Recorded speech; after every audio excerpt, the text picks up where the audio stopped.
Donc là, je vais vous demander rapidement de créer un calque vide entre le calque d'arrière-plan et le calque du dessin. Et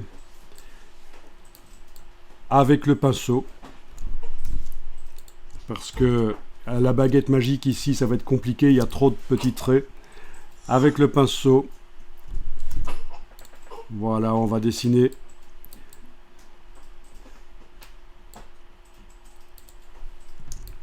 pinceau donc à bord dur. Voilà, vous dessinez juste, vite fait.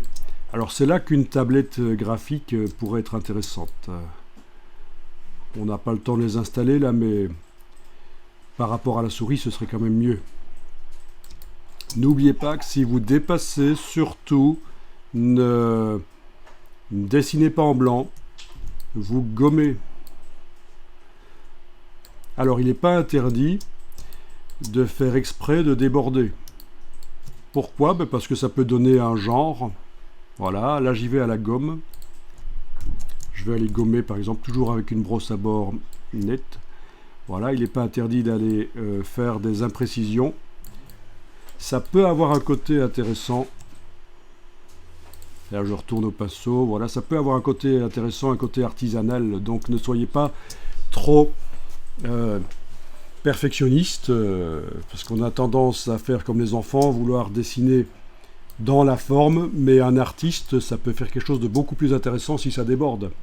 Là, je vais peut-être créer un autre calque vide et rapidement aller mettre une autre couleur.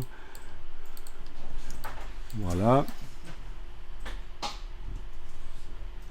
Ah oui, alors il y a quelque chose qui peut être intéressant. Quand vous dessinez, est-ce que vous voyez que le bord du trait est un peu grumeleux? Voilà. C'est parce qu'en fait, un trait de pinceau, c'est une succession, et ça se voit quand on dessine d'ailleurs, c'est une succession de répétitions de la brush.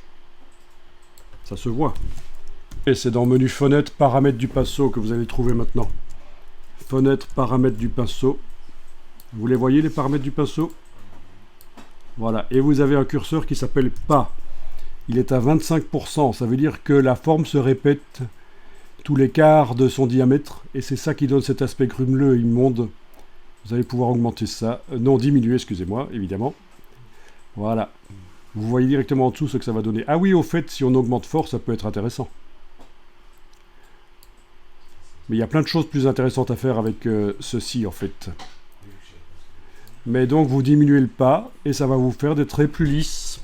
Et ça peut être intéressant. Donc là, des traits beaucoup plus lisses tout d'un coup. Voilà.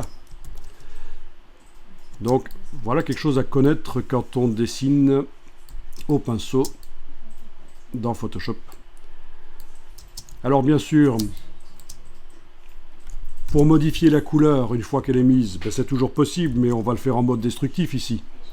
Parce que, oui, je ne vais pas nécessairement, dans ce cas-ci, faire un calque au-dessus, écrété, avec un dégradé dedans, etc. Je fais juste image, réglage, teinte, saturation. Donc, raccourci, commande U. En anglais, c'est commande U. Et U en anglais, ça veut dire teinte. H-U-E. U, c'est la teinte. Et là, on peut aller, avec ce réglage, modifier la teinte directement. Voilà. La saturation, la luminosité. Voilà. Surtout, n'utilisez pas le calque de réglage teinte-saturation pour faire ça. Ça ne vaut pas la peine. Il n'y a rien à préserver ici. On peut revenir autant de fois qu'on veut, faire le CTRL-U et aller modifier. Il n'y a pas de nuance à préserver. On peut y aller en mode destructif.